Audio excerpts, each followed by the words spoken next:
Arlington, Texas. The Seattle Seahawks will tell you this is all part of their magic.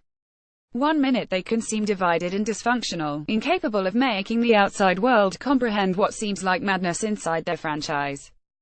Then suddenly they can rally and rebuild, letting go of petty arguments and selling each other on the benefits of tough love. No team is better at living with chaos, which is exactly why the Seahawks' playoff hopes remain very much a Seattle's 2,112 win over the Dallas Cowboys on Sunday was a story that seemed destined for a different ending. The Cowboys had their star running back, Ezekiel Elliott, back from a 6-week suspension, and they had just ripped off 3 straight wins to improve their postseason chances. Seattle arrived with a different set of circumstances, ones that were far more foreboding. A team that normally thrives in December had lost 2 in a row, with one defeat ending with 2 ejections, a 3,024 loss to Jacksonville and the other incomplete ejection, a 427 rout by the Rams. This had the feel of a game that would continue the storyline of Seattle's need to make drastic changes to an aging, flawed contender. Instead, it reminded us of why the Seahawks have been so successful in the first place. The perception of what goes on in our locker room is wrong, Seahawks wide receiver Doug Baldwin said.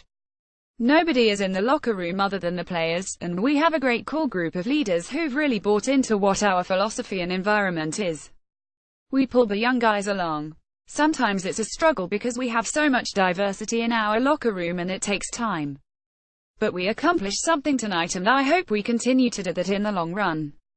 The struggle that Baldwin mentioned was real in Seattle.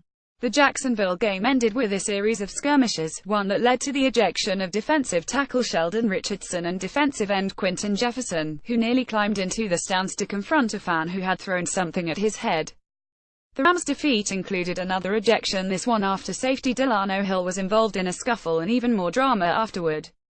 When safety Earl Thomas told reporters that middle linebacker Bobby Wagner had been slowed by a hamstring injury during the game, Wagner went on Twitter and told Thomas to stop being jealous of other people's success. They're clearly wasn't the same team that won a Super Bowl during the 2013 season and nearly repeated the following year. It was more like a rapidly growing dumpster fire, one that was made all the worse by season-ending injuries to star defenders Cam Chancellor and Richard Sherman. The crazy thing is Seattle has a comfort level with the unconventional that is unlike anything else you'll find around the NFL. The same issues that could unravel another team only feeds whatever energy they rely on to succeed. The Seahawks didn't win this game because they had intricate schemes or better talent. They won it because they had a stronger will. I don't think there's any question about that, said coach Pete Carroll when asked how much pride factored into his team's play. We're all in the same boat together on that one.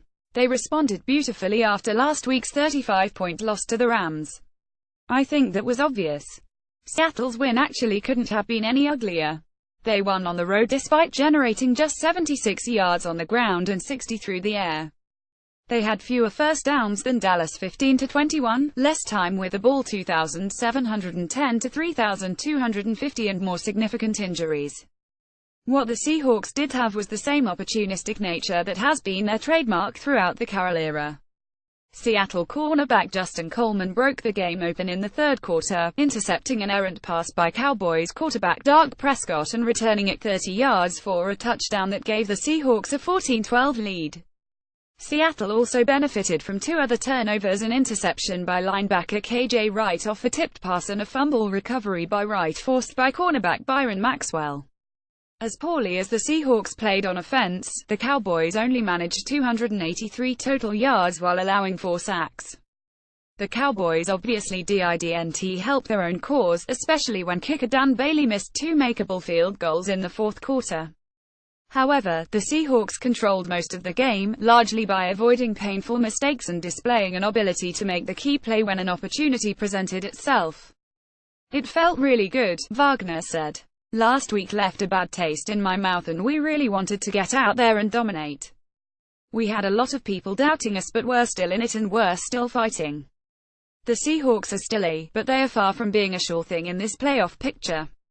At 96, they now have to beat the Cardinals next week, and have the Falcons lose to the Panthers in order to make their 6th straight playoff appearance under Carroll. Even if it seems like a lot to hope for, the Seahawks are in much better shape than they were when Sunday began. At that point, they needed losses from the Lions and the Falcons to remain in the race for that final NFC wildcard spot. The Cowboys are officially out of playoff contention at 87. There will be plenty of debate about what kind of season they could have enjoyed if Elliott hadn't been lost to a 6-week suspension, and there might even be speculation about the future of Jason Garrett, who has 2 postseason appearances in his 8 years as head coach. Garrett could have given Cowboys fans a nice early Christmas gift with a miraculous run to the playoffs. Instead, he wound up watching his team fall apart at the worst possible time. Dallas actually did an awfully good impression of the team Carroll had been coaching for the past 2 weeks. The only difference is that the Seahawks woke up and rediscovered themselves at just the right time. That sudden turnaround was good enough to keep them in the hunt for something more rewarding come January. All the Seahawks have to do now is keep tapping into that mysterious chemistry that only seems to work for them. Follow Jeffrey Chadia on Twitter at @JeffreyChadia.